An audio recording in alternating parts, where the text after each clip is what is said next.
से लेंगे PM CM, आरक्षण से लेंगे एसपी डीएम। उन नारों को देखिए जो नारे कांशीराम के समय चलते थे, साइकिल रैली के समय ये नारे चलते थे। अब वोट हमारा, राज तुम्हारा, नहीं चलेगा नहीं चलेगा। जिसकी जितनी संख्या भारी, उसकी उतनी हिस्सेदारी। कांशीराम तेरी नेक कमाई, तूने सोती कौम जगाई। भारत की मजबूरी है, कांशीराम जरूरी है। एक पहली बार किसी दलित नेता के लिए ये नारे भारत की सड़कों पर, आजाद भारत की सड़कों पर लड़ गए थे। अब बहुजन की बारी है, 21वीं सदी हमारी है। और अब आप सोचिए कि एक व्यक्ति जो ये दावा करता है कि डॉक्टर अंबेडकर ने किताबें जुटाई, मैंने लोगों को जुटाया है। एक व्यक्ति जिसको यह कहा जाता है कि अंबेडकर की लेखनी को किताबों से निकालकर, अंबेडकर के सपनों के भारत को किताबों से निकालकर जमीन पर उतारने का काम जिस शख्स ने किया, उसे कांशीराम कहते हैं। अंबेडकर सूट बूट में एक प्रबुद्ध व्यक्ति, विदेश से पढ़कर आए हुए व्यक्ति थे और हमेशा सूट बूट में रहते थे। वो उनकी टैक्टिक्स थे, क्योंकि इस देश में तमाम योग्यता होने के बावजूद डॉक्टर अंबेडकर को रहने की जगह न मिल सकी। तमाम प्रगतिशील विचारकों द्वारा भी अंबेडकर को खारिज किया गया, अंबेडकर के ऊपर सवाल उठाए गए, अंबेडकर के दर्शन को चुनौती दी गई उस समय के आजादी के स्वतंत्रता संग्राम, महान स्वतंत्रता संग्राम सेनानियों द्वारा। तो अंबेडकर ने कहा कि जिसे आपने मनुष्य नहीं समझा, हम क्लेम करते हैं कि हम सूट बूट में रहेंगे, ये हमारा दावा है, क्योंकि हमारे जीवन की कोई गरिमा नहीं थी।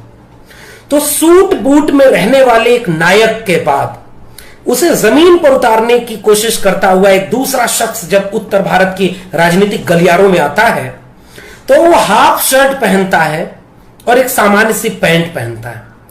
चप्पल वो टायर की बनी हुई पहनता है और सामान्य परिवेश में रहता है। और तब वह एक बात कहता है कि डॉक्टर अंबेडकर कहते थे कि सामाजिक न्याय को पाने के लिए हमें पॉलिटिक्स में आना है। तो कांशीराम कहते थे कि राजनीति हमारे लिए मास्टर की है, और पंजाबी में कांशीराम कहते थे गुरु किल्ली, गुरु किल्ली। अब उसके बाद उन्होंने क्या कहा कि अब एक बात सोचिए कि कांशीराम का काम जिस दौर में कांशीराम ने शुरू किया, उस दौर में दलित तबके के बीच से, बहुजन तबके के बीच से कोई उभरे तो न आम जनमानस के भीतर जो कॉमन सेंस है उसके भीतर कांशीराम की कोई स्वीकृति नहीं, संसाधन देने के लिए इनके पास कोई बिरला और जमनालाल बजाज नहीं, इनके पास कोई ऐसी जमात नहीं जो पीछे पीछे चले, स्वाभाविक तौर पर इन्हें मेरिटधारी माने। उस दौर में कांशीराम ने मेहनत की, जमीन पे संगठन बनाए और बहुजन कॉन्सेप्ट में एक समाज को बदलने का एक नजरिया दिखाया। अपने भाषणों में, कैडर ट्रेनिंग में कांशीराम कलम को यूं पकड़ के दिखाते थे कि यह समाज का ढांचा है। जब हम चमचा युग पर बात करेंगे तो उस ढांचे पर बात करेंगे जो उसके मुख पृष्ठ पर भी बना हुआ है, कि जिनकी संख्या 15% है वो 85% पूरे तंत्र पर कब्जा किए हुए हैं, और जिनकी आबादी 85% है वो 15% के निर्देशों और शोषण के भीतर रह रहे हैं। तो कहते थे कि ये सामाजिक ढांचा है ऊर्ध्वाधर, इसको में क्षैतिज करना है। और तब जाकर के वो कहते थे कि प्रजातंत्र में एक वोट, एक व्यक्ति, राजा पेट से नहीं निकलेगा, वोट से निकलेगा। और तब कांशीराम कहते थे कि भारतीय लोकतंत्र अमीरों के धन से गरीबों का वोट खरीदने का एक तंत्र बन चुका है, इसलिए यह सक्रिय साम्राज्यवाद है। और उस दौर में कांशीराम अपना सफर शुरू करते हैं। तो मैं जो बात कहना चाह रहा हूं कि हम उन खांचों में, हम कांशीराम से तमाम निर्णयों में सहमत असहमत हो सकते हैं, क्यों ना कांशीराम को एक आइडिया ऑफ इंडिया के एक आइकॉन के तौर पर, एक सोशियो कल्चरल पॉलिटिकल फिलोसफर के तौर पर हम एक निरपेक्ष मूल्यांकन करें। तो शायद हम उस कॉन्सेप्ट को समझ पाएंगे जो आइडिया ऑफ इंडिया में आज हमारे काम आएगा और जो एक नया भारत बनाने की दिशा में भी मदद करेगा। 15 मार्च 1934 को कांशीराम का जन्म, जिसे इनके अनुयायी प्रेरणा दिवस के रूप में मनाते हैं। कुछ लोग इन्हें साहेब कहते हैं महाराष्ट्र में, पंजाब में इन्हें साहब कहते हैं, मान्यवर इनको कहा जाता है। और इनका जन्म पीरथपुर गांव, बुंगा गांव खवासपुर के पास है, रोपड़ जिले में, जो चंडीगढ़ जालंधर के बीच में पड़ता है पंजाब में। इनका परिवार रामदसिया परिवार समुदाय से आता था, जो दलितों की चमार जाति के बीच से थे, जिन्होंने सिख धर्म अपना लिया था। रोपड़ में ही शुरुआती शिक्षा दीक्षा होती है। देहरादून में जियोलॉजिकल सर्वे ऑफ इंडिया में नौकरी करते हैं। नौकरी मिलती है 1957 में। नौकरी में एक शर्त रखी जाती है कि आप 10 साल तक इस नौकरी को छोड़ के नहीं जाएंगे, ये बॉन्ड पर साइन करना होगा। इस बॉन्ड पर साइन करने के खिलाफ ये नौकरी छोड़ते हैं और उसके बाद फिर से ये उस नौकरी को ज्वाइन नहीं करते। कांशीराम पर बात करने के लिए मेरे पास जो एक किताब है वो बद्री नारायण की किताब है, कांशीराम बहुजनों के नायक। ये किताब राजकमल प्रकाशन से पब्लिश हुई है, अंग्रेजी में थी, जिसका अनुवाद सिद्धार्थ जी ने किया है। बहुत शानदार अनुवाद है और बद्री नारायण जी की किताब का, जो किताब 2019 में इसका पहला संस्करण हिंदी में आया था। अंग्रेजी में ये मूल किताब थी, Kanshiram leader of the Dalits. तो इस किताब को आप देख सकते हैं। मेरी बातचीत का आधार यही बद्रीनाथ की किताब है, बद्री नारायण की, क्योंकि मैं जीवनी की बात इनसे करूंगा।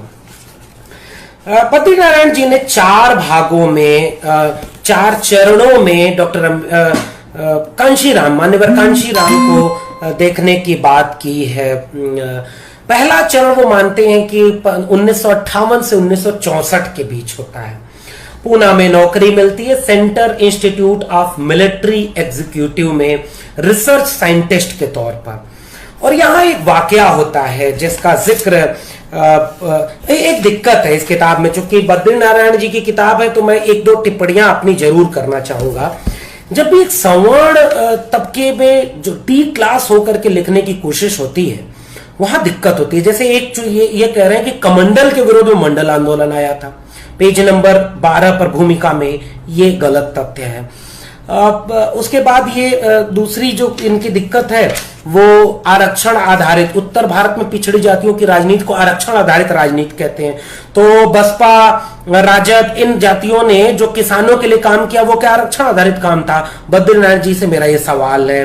और दिक्कतें इनमें कई हैं। ये बार बार कहते हैं कि जिस बहुजन एकता की बात करते हैं, पिछड़ा वर्ग ही दलितों का उत्पीड़क बन गया, इसका कोई आंकड़ा नहीं देते, एक धारणा है। बेशक दिक्कत है, लेकिन यह इतना स्लीपिंग स्टेटमेंट एक किताब की भूमिका में आएगा तो यह दिक्कत होगा। बद्री नारायण कहते हैं कांशीराम जो उद्देश्य पूरा कर, वो उद्देश्य चाह रहे थे बहुजन समाज में बराबरी का, वो पूरा हो गया। पेज नंबर 15 कहां पूरा हुआ भाई? ये एक दिक्कत है इसमें। और इस भूमिका में एक नजरिया है, बेहद इस बात के लिए भी ये दिक्कतें हैं। एक सवर्ण जाति के बीच से कोई डीकास्ट होकर के जब देखने की कोशिश करता है तो लूपहोल रह जाते हैं। बावजूद इसके मैं बद्री नारायण जी को इस बात के लिए साधुवाद दूंगा कि उन्होंने कमोबेश तटस्थ होकर के ये जीवनी लिखी है, लेकिन दिक्कतें हैं इसमें पढ़ते समय, ये मैं स्पष्ट करना चाहता हूं। अब जिसको इन्होंने, सिद्धार्थ जी ने अनुवाद बहुत अच्छा किया है कि कांशीराम को हमें क्यों समझना चाहिए। कांशीराम को समझने के पीछे एक वजह यह है कि वो 85% की बात करते हैं, यानी दलित, आदिवासी, अन्य पिछड़ा वर्ग, पसमानदा। वो बार बार इसको अल्पसंख्यकों के पिछड़े वर्ग यानी पसमानदा वर्गों को इस बहुजन आइकॉन में शामिल रखते हैं, महिलाओं की बात करते हैं। उसके बाद जब इस पूरे किताब का जिक्र शुरू होता है तो उनके जीवन की बातचीत को हम ये कहते हैं कि इनके पिता का नाम बिशन सिंह और उनके चाचा हैं। इनके पिता का नाम हरि सिंह, माता का नाम बिशन कौर था। और इनके भाई दलबारा सिंह, बहन सबरन कौर ये हैं। और बहुजन नायक कांशीराम नाम से एस सिंह ने एक किताब लिखी है जो जीवनी इनकी है। और उसके बाद इनका नाम कांशीराम पढ़ने के पीछे एक कहानी है। वो कहानी ये है कि जब ये अपनी माँ के पेट में थे, इनके पिता सेना में नौकरी करते थे अंग्रेजों के, और 3 भाई थे। और इनके यहाँ ये बिशन सिंह और रचन सिंह दोनों लोग, इनके दादा नौकरी करते थे, और बिशन सिंह और रचन सिंह ये दोनों लोगों ने भी सेना में नौकरी की। हरि सिंह ने चर्म शोध कारखाने को अपना काम बनाया। जब ये मां के पेट में थे तो उस समय इनके गांव में एक प्रसिद्ध जो लोकप्रिय साधु थे, संत थे, जिनका नाम कांशीराम था। वो आए और उन्होंने कहा कि बिशन कौर एक ऐसे लड़के को जन्म देंगी जो महान नेता बनेगा और पूरे देश में इसका नाम होगा और परिवार का नाम रोशन करेगा। तो बुजुर्गों ने उन्हीं संत के नाम पर इनका नाम कांशीराम रख दिया। और उसके बाद फिर ये कांशीराम 56 में देहरादून में ज्वाइन करते हैं, और उसके बाद फिर 58 में high energy material research laboratory में साइंटिस्ट के पद पर काम करते हैं। अब यहां एक वाकया होता है, और उस वाकये में मामला ये होता है कि 2 घटनाएं हैं। वो जिक्र जो करते हैं कि पहला, इनके पिता को जब माँ कहती है कि तुम कुछ उनको खाने को दे आओ, तो पता उनकी माँ से पूछते हैं वो क्या कर रहे हैं, तो क्या बेगारी कर रहे हैं। तो वो कहते हैं बेगारी क्या होता है, तो कहते हैं कि ये जो समर लोग हैं, जो ताकतवर लोग हैं, इनके लिए मुफ्त में काम करना।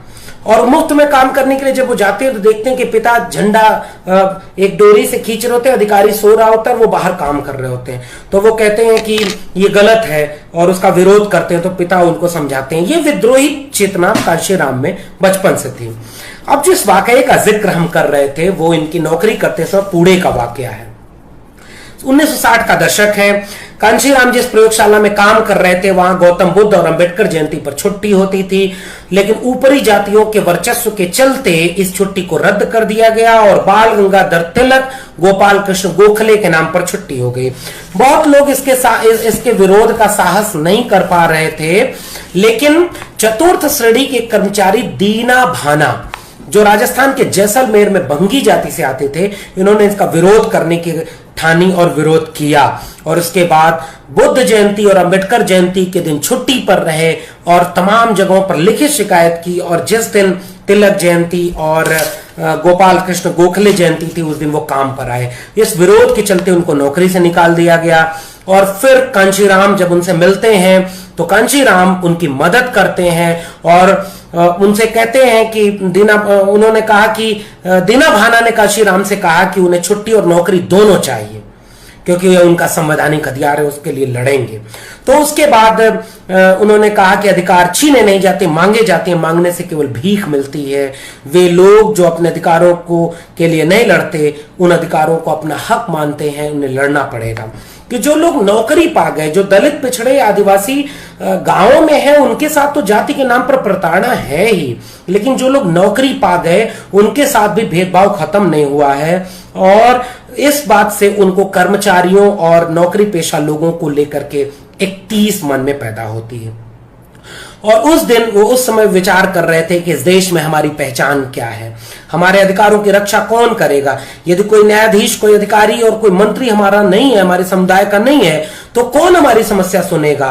उनका काम में मन नहीं लग रहा था। और उसके बाद धीरे धीरे वो उनके मित्र डी के खापरड़े उनको एक किताब देते हैं, एनिलेशन ऑफ कास्ट, अंबेडकर की किताब एनिलेशन ऑफ कास्ट। उसको लेकर के वो कहा, किस्सा तो ये मिलता है, जीवनी लेखक एस सिंह ने लिखा है कि एक ही रात में एनिलेशन ऑफ कास्ट पढ़ गए और इसका बहुत गहरा असर कांशीराम पर हुआ। उसके बाद वो गुलामगिरी पढ़ते हैं और सबसे ज्यादा जिन लोगों से प्रभावित होते हैं मान्यवर कांशीराम, वो ईवी रामास्वामी नायकर पेरियार, डॉक्टर भीमराव अंबेडकर, गुलामगिरी लिखने वाले ज्योतिबा फूले और छत्रपति शाहू जी महाराज।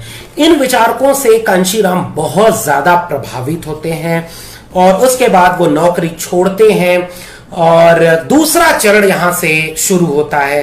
1864 में वो नौकरी छोड़ते हैं।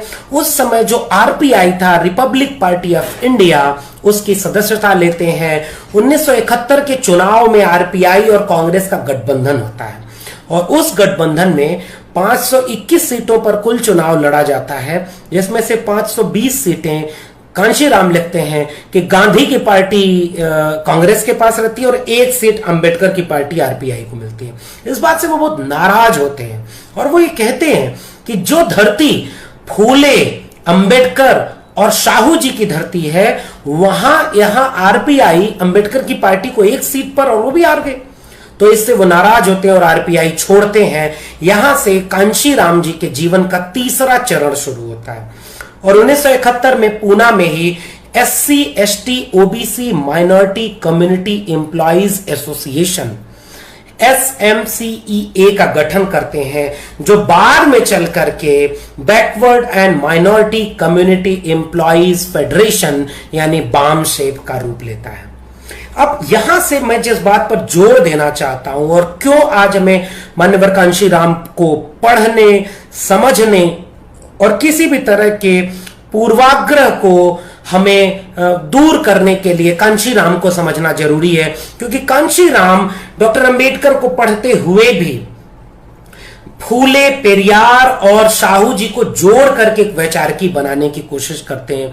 इसलिए जो संगठन बनाते हैं, पहला संगठन वंचितों, शोषितों, जो गुलामगिरी का टर्म है ना फूले का, शूद्र, अतिशूद्र, उसका इस्तेमाल कांशीराम चमचा युग में बार बार करते हैं, शूद्र अतिशूद्र का। और उस शूद्र अतिशूद्र में 85% बहुजन को अपने एड्रेस करने का एक समूह मानते हैं। इसीलिए बामसेफ को backward and minority community employees association, SC ST OBC minority और उसके बाद बैकवर्ड एंड माइनॉरिटी, यानी कांशीराम का विजन बहुजन का था। अब इसको आगे हम समझेंगे कि इस विजन के मायने क्या हैं। इसी बीच उसके बाद बामसेफ शुरू होता है। 1977 का वो दौर था जहां उनकी मुलाकात दिल्ली में मायावती जी से होती है। किस्सा आप सब जानते होंगे कि मायावती से मिलने, उनसे बहुत प्रभावित होते हैं। एक भाषण में मायावती को बोलते हुए सुनते हैं और उस समय उनकी उम्र 20 साल की होती है। फिर मायावती के घर जाते हैं और उसके बाद उनसे पूछते हैं कि तुम क्या कर रहे हो। उस समय वो एक स्कूल में टीचर थी और कहती हैं कि मैं IAS बनना चाहती हूँ, क्योंकि मेरे पिता कहते हैं कि IAS देश चलाता है। कांशीराम ने कहा कि अगर ऐसा होता तो IAS देश चलाने की बात होती तो खुद उन्होंने मायावती जी के इंटरव्यू का कोटेशन मैं पढ़ना चाहता हूं कि मायावती ने बोला कि उन्होंने कहा, नौकरशाही सरकार के निर्देशों पर चलती है। यदि सरकार किसी और पार्टी की है तो मैं नौकरशाह होकर भी अपने समुदाय के लिए चाह कर भी कुछ नहीं कर पाऊंगी। मैं समझ गई कि कांशीराम क्या कहना चाहते हैं और मैंने तत्काल निर्णय लिया कि मैं जिलाधिकारी बनने की कोशिश अब नहीं करूंगी, बल्कि अपने समुदाय में और सामाजिक परिवर्तन लाने के लिए काम करूंगी। और उसके बाद यही 77 का वक्त था। मायावती, कुमारी मायावती उनके साथ जुड़ती हैं और 1980 में वो बामसेफ की सदस्यता लेती हैं। और उसके बाद हम जानते हैं कि मान्यवर कांशीराम अपना राजनीतिक वारिस मायावती जी को चुनते हैं और उनके बाद वो पार्टी को आगे बढ़ाती हैं। 6 दिसंबर 1978 को बामसेफ को एक औपचारिक संगठन बनाया गया, जिसका पहली बार दिल्ली के करोल बाग में ऑफिस चलाने की शुरुआत हुई। और उसके पहले एक बहुत दिलचस्प बात जो मैं करना चाहूंगा कि उन्होंने एक पत्र लिखा जब बामसेफ का गठन हो रहा था। बामसेफ के पहले SC ST OBC minority federation employees association का गठन हो रहा था। मान्यवर कांशीराम ने एक शपथ ली और अपने घर 24 पन्ने का एक पत्र भेजा। दुर्योग से वह पत्र खो गया, लेकिन उनकी बहन उस पत्र के बारे में जिक्र करते हुए बताती हैं कि उस पत्र में कांशीराम जी ने यह घोषणा की कि वह कभी घर नहीं लौटेंगे। और कांशीराम जी ने कहा कि कभी अपना घर नहीं बनाएंगे, बहुजनों का घर ही उनका अपना घर होगा। अब कभी परिवार में लौट के नहीं आएंगे, क्योंकि बहुजनों के 85% परिवार ही मेरे परिवार होंगे। वो अपने परिवार की कोई जिम्मेदारी नहीं उठाएंगे, क्योंकि उनके ऊपर समाज की जिम्मेदारी है। वो शादी नहीं करेंगे। और इस तरह से 24 पन्ने का एक भावुक पत्र भेजते हैं अपने घर और सारी जिम्मेदारियों से मुक्त हो जाते हैं। उसके बाद घर वाले बहुत परेशान होते हैं। उनकी मां चल करके पुणे पहुंचती हैं और उनकी माँ उनसे बार बार ये निवेदन करती हैं कि तुम घर चलो, लेकिन 2 महीने तक पुणे में उनके साथ रहती हैं उनकी माँ। लेकिन मान्यवर कांशीराम लगातार मना करते हैं कि अब मैंने निर्णय ले लिया। एक रात का वाकया है, उनकी जीवनी में मिलता है कांशीराम जी की, कि वो रात में पढ़ रहे होते हैं और माँ सो रही होती है। अचानक माँ की नींद खुलती है तो माँ झल्ला कर आती है और उनके हाथ से किताब लेकर फेंक देती हैं और कहती हैं कि लगातार तुम इन किताबों में क्या पढ़ रहे होते हो, क्या है इन किताबों में? तो कांशीराम बोलते हैं कि माँ, इन किताबों में सत्ता के दरवाजे की चाबी है, गुरु किल्ली है, मैं वही गुरु किल्ली खोज रहा हूं। ये एक भावुक सा प्रसंग मैं क्यों कह रहा हूं? क्योंकि हमने जब खांचों में चीजों को देखना शुरू किया ना, तो ये सारी चीजें रह गई, छूट गई, और बाद में जब मिशन अपने पथ से भटकता है तो उसका मूल्यांकन करने में ये सारी चीजें काम आती हैं। तो 6 दिसंबर 1978 को बामसेप औपचारिक संगठन बनता है। 6 दिसंबर 1981 को दलित शोषित समाज संघर्ष समिति बनती है। अब एक चीज समझने वाली बात है कि इन दोनों के भीतर अंतर क्या है। अंतर यह है कि जो ये बनती है बामसेप का काम है कि वो जो कर्मचारी हैं इस बहुजन तबके के, यह कर्मचारी उसके लिए बाबा साहब अम्बेडकर का एक कोटेशन कांशीराम जी कोट करते हैं कि ये जो लोग हैं, बामसेप की जरूरत बताते हुए, ये वो लोग हैं जिनके लिए हमने जीवन भर संघर्ष किया, लेकिन उन्हें सिर्फ अपने पेट भरने की चिंता है। कांशीराम ने महसूस किया कि ये शब्द उनके समुदाय के लिए अपमानजनक थे और इस धब्बे को मिटाने के लिए उन्होंने अपना मन बनाया और बामसेप की गठन किया। और जो अंबेडकर का पे बैक टू सोसाइटी है उसको उन्होंने हिंदी में ट्रांसलेट करके समाज को वापस दो की तर्ज पर कर्मचारियों का एक संगठन बनाया और उसको एक धीरे धीरे बड़ा संगठन बनाते हुए उन्होंने ये कोशिश की कि बामसेप को हम एक अराजनीतिक, अधार्मिक और एक ऐसा संगठन बनाए जिसकी जिम्मेदारी ये हो कि वो लोगों के बीच चेतना पैदा करे। बामसेप के में 500 पीएचडी धारक जुड़ गए, 30,000 डॉक्टर, 15,000 वैज्ञानिक, 70,000 सरकारी कर्मचारी इसमें शामिल हो गए। बामसेप की जो सदस्यता शुल्क थी वो 6 रुपए से लेकर 12 रुपए थी। और इस तरह से बामसेप का दूसरा सम्मेलन जब होता है 2 दिसंबर से 4 दिसंबर नागपुर में, पहला राष्ट्रीय सम्मेलन होता है 1989 में, तो वहां बामसेप कोऑपरेटिव का गठन होता है, बामसेप की महिला विंग का, बामसेप की छात्र विंग का, और लगातार बामसेप ये इन नारों के साथ जनता में काम करने का, कैडर ट्रेनिंग देने का, पूरे देश में छोटी छोटी गोष्ठियां करने का एक शुरुआत करता है। और बामसेप एक सांस्कृतिक तौर पर पूरे देश में एक बहुजन वैचारिकी को नए सिरे से खड़ा करने का काम करता है। और पूरे बामसेप में लगातार कांशीराम लोक गीतों, लोक भाषाओं का, लोक शब्दावलियों, लोक मुहावरों का इस्तेमाल करते हैं। जो फूले, शाहू जी महाराज, पेरियार और इन सारे लोगों से वो लोक गीत, लोक नारे प्रचलित होते हैं। एक नारा वहां चलता था, गीत गाए जाते थे बामसेप के सम्मेलनों में।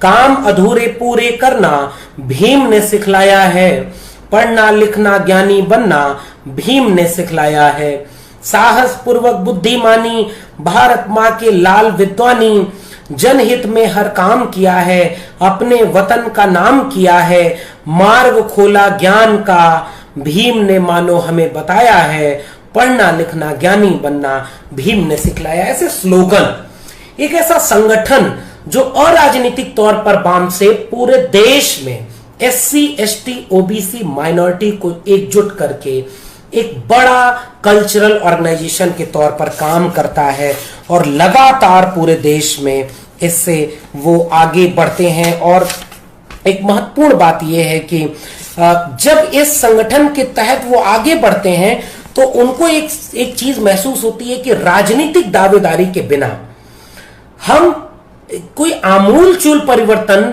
सत्ता में नहीं कर सकते। तो उसके बाद क्या होता है, 6 दिसंबर 1981 को DS4 की गठन होता है, दलित शोषित समाज संघर्ष समिति।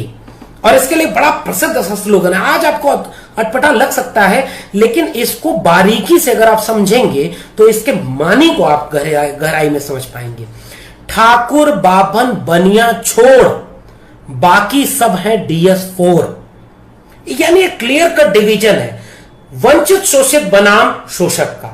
तो जो DS4 एक पॉलिटिकल विंग की तरह आता है, इसमें कोई सरकारी कर्मचारी DS4 का सदस्य नहीं हो सकता था। यह एक सामाजिक आंदोलनकारी संगठन था। इसका मकसद DS4 का यह था कि महापुरुषों के आंदोलनों, विचारों और किताबों को घर घर पहुंचाया जाए, और इसके लिए वो लगातार कोशिश करते हैं। जो हम चमचा युग जब पढ़ेंगे तो आखिरी में उसका जिक्र करेंगे कि वहां किस तरह से अलग अलग काम करके DS4 के जरिए विचारों को गांव गांव में पहुंचाने की कोशिश की जाती है। Mela on wheel, Ambedkar mela on wheel, people's parliament, miracle of 2 feet and 2 wheels, cycle को लेकर के वो रैलियां शुरू करते हैं। जन जन गांव गांव में कांशीराम को इसलिए हमें आइडिया ऑफ इंडिया के एक बड़े आइकॉन के रूप में याद करना होगा, अपने इतिहास में जगह देनी होगी, क्योंकि कांशीराम ने उस आइडिया ऑफ इंडिया के एक बहुत बड़े वंचित शोषित समाज को एक सोशल, कल्चरल और पॉलिटिकल वॉइस दी। और ये बात क्यों कह रहा हूं, क्योंकि देश तो आजाद हो गया था। फिर कांशीराम को इस बात की जरूरत क्यों पड़ी कि DS4 के बाद बाम सेब के जरिए, DS4 के जरिए, miracle of 2 feet and 2 wheel के जरिए पैदल चल करके सैकड़ों हजारों किलोमीटर साइकिल चला करके फूले, पेरियार, छत्रपति साहू जी महाराज और अंबेडकर, डॉक्टर अंबेडकर के विचारों को गांव गांव पहुंचाया जाए। यानी जो मैं बार बार कहने की कोशिश क्या कर रहा हूं कि जो आइडिया ऑफ इंडिया हमारा आजाद भारत में बन रहा था ना, ये 1980 के बाद की बात है। तो 3 दशक बीतने के बाद भी आपके आइडिया ऑफ इंडिया में वह पूरे बहुजन जमात के नायक, बहुजन जमात के विचार नहीं थे ना। तो फिर आप कैसे दावा कर सकते हैं कि आप पूरे दुनिया, पूरे देश का नेतृत्व करते हैं? और इस बात को सोचने की जरूरत है कि कांशीराम इस बात की जरूरत क्यों महसूस करते हैं कि आज हमें इन बहुजन नायकों को घर घर पहुंचाने की जरूरत क्यों है। और DS4 बाम सेफ के जरिए हजारों किलोमीटर की साइकिल यात्राएं, लाखों रैलियां, छोटी बड़ी साइकिल यात्राओं का जिक्र मैं कर ही देता हूं इस समय। आप देखिए किस तरह का मामला था और कितनी साइकिल यात्राएं उन्होंने की DS4 के जरिए। DS4 एक पॉलिटिकल विंग था। एक छोटा सा तथ्य और इसमें जोड़ दिया जाए, बसपा का गठन DS4 के बाद हुआ था, और DS4 के जरिए 1982 में कांशीराम ने हरियाणा विधानसभा का चुनाव लड़ा और टेस्टिंग की कि अब हम पॉलिटिकल, वो जो गुरु किल्ली है उसमें हम कितनी सेंध लगा सकते हैं, और उसके बाद वहां चुनाव हारे। लेकिन 30 जून 1983 तक DS4 कि अब ये तय कर चुका था कि अब पॉलिटिकल पार्टी की तरफ जाएगा। और उसके बाद 14 अप्रैल, ध्यान दीजिएगा, बाम सेफ और DS4 दोनों का गठन डॉक्टर भीमराव अंबेडकर के महापरिनिर्वाण दिवस के दिन 6 दिसंबर को करते हैं, और बसपा का गठन डॉक्टर भीमराव अंबेडकर की जयंती यानी 14 अप्रैल को 1984 में बसपा को एक पॉलिटिकल पार्टी के रूप में गठन करते हैं।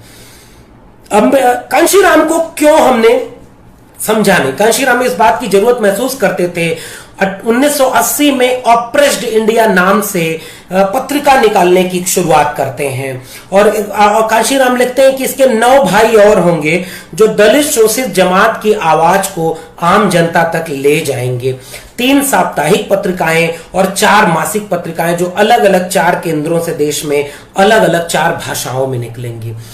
30 मार्च 1980 को नागपुर से बहुजन नायक पत्र निकालते हैं मान्यवर कांशीराम, और फिर वो मराठी में और फिर इंग्लिश में बहुजन टाइम्स करके निकलता है, और लगातार इन चीजों को लेकर के लिखने, पढ़ने और बोलने की बात करते हैं। बहुजन संगठन साप्ताहिक पत्र निकाला जिसको 26 साल तक कांशीराम जी ने उसका संपादकीय संभाला, और उसी बीच में 1982 में चमचा युग लिखते हैं। आखिरी की 1-2 बातें उनके जीवन की और हैं जो बताएंगे हम कि 1984 में जब 14 अप्रैल 1984 में बसपा का जब गठन होता है, एक बार सोच के देखिए, बहुजन समाज पार्टी पहली बार जिस मसले को लेकर के सत्ता में आती है, आजाद भारत के इतिहास में वह कहीं और नहीं देखने को मिला। और ये किस्सा मिलता है किताब में, आप पढ़ेंगे, इस किताब को आपको पढ़ना चाहिए, कांशीराम बहुजन नायक। और भी जीवनियां हैं, एस सिंह की जीवनी है बहुजन नायक कांशीराम, उसको भी आपको पढ़ना चाहिए। कांशीराम के भाषणों का संकलन है, उनको पढ़ना चाहिए। कांशीराम जी का लिखा हुआ केवल एक ही चीज मिलती है, चमचाइयों। बाकी उनके जो कैडर ट्रेनिंग प्रोग्राम है, उनके जो भाषण है, उनका संग्रह भी प्रकाशित हो गया, सम्यक प्रकाशन से आप उसे पढ़ सकते हैं। बसपा ने जो काम किया और उन्होंने कहा, कांशीराम ने, आप यहां पर एक बात कह सकते हैं कि जो आत्मविश्वास, जो पॉलिटिकल गेन बसपा की वजह से हुआ, क्या कांग्रेस के जमाने में हो संभव था? सारी पॉलिटिकल पार्टियों की लीडरशिप अपर कास्ट के हाथ में थी और उत्तर भारत में, उत्तर प्रदेश जैसे एक धूर सामंती राज्य में एक ऐसा संगठन जो दलितों, पिछड़ों, वंचितों की बात करते हुए